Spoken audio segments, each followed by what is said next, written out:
श्रीमन नारायण राधे राधे। जैसे कि श्री भगवान अर्जुन से बताओ तरन कि आसुरी स्वभाव और दैवीय स्वभाव में का अंतर बा। तो आसुरी स्वभाव भगवान बतैला हन कि उ मनुष्य ऐसा कार्य में विलिप्त रही कि जौना से कौनो ना तो संसार के प्रति उसे अथी फायदा बा ना ओकरा भी अथी बा। जौन भी उ कार्य करी आसुरी स्वभाव के प्रवृत्ति वाला आदमी वो विनाश के ही ओकर कारण होई। ओकरे और साथे ओकरे विनाश के कारण ना, ओकरा साथे साथे ओकर परिवार के, ओकर मित्र के, ओकर भाई के, बंधु के, समाज के, वो सबसे के लिए अहितकारी हुई और नाना प्रकार के अनेक गलत प्रकार के कार्य करी। उहे असुरी प्रवृत्ति के लोग के कार्य होला। तो आगे का कहते श्री भगवान अर्जुन से, काम श्रेयतर दुष्पर दंभा नामादानिवता मोहाद गृहीत्वा सद्ग्रहण प्रवंते ते श्रुचिवर्ता। यानी ओकर का कार्य होई, न कभी संतुष्ट होने वाला, कभी उस संतुष्ट को न तो संतुष्ट होई, कोनो भी कार्य करे लेकिन संतुष्टि ना मिली।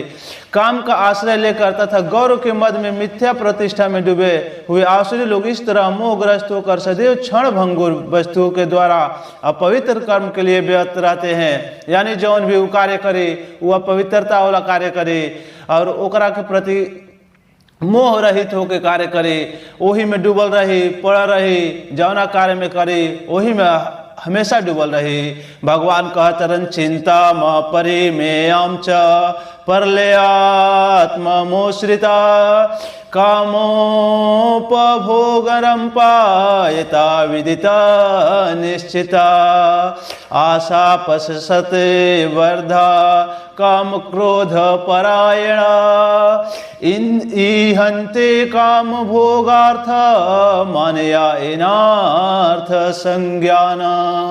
यानी श्री भगवान अर्जुन से कहता रहा, उनका विश्वास है कि इंद्रियों की तुष्टि ही मानव सभ्यता की मूल हो सकता है। ओकर धारणा बन जाई कि हमार इंद्रिय तृप्ति ही और इंद्रिय तृप्ति खातिर कार्य कैल ही सबसे बड़ा हमार बड़का कर्म बा।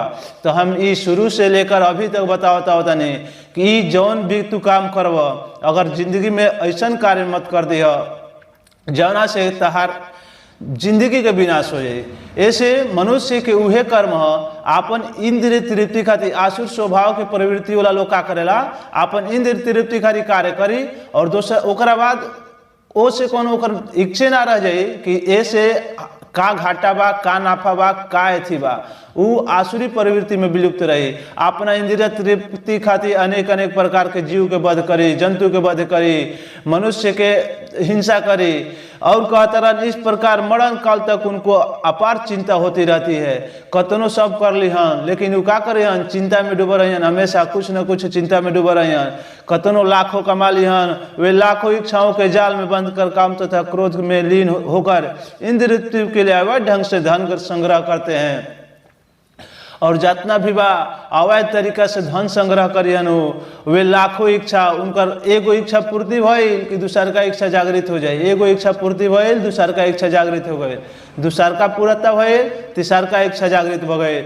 ऐसे ये मनुष्य के सबसे बड़ा ये कर्म ना है कि एगो आसुरी स्वभाव प्रवृत्ति के अपनाई और आसुरी स्वभाव प्रवृत्ति लेखा कार्य करी। ऐसे मनुष्य मिलल बा तो मनुष्य लेखा कार्य कर लो, न तो जिंदगी बहुत ही अनमोल है बाबू। चले जाने के बाद जो आया हंसा जब जब उड़ी तो अकेले उड़ी।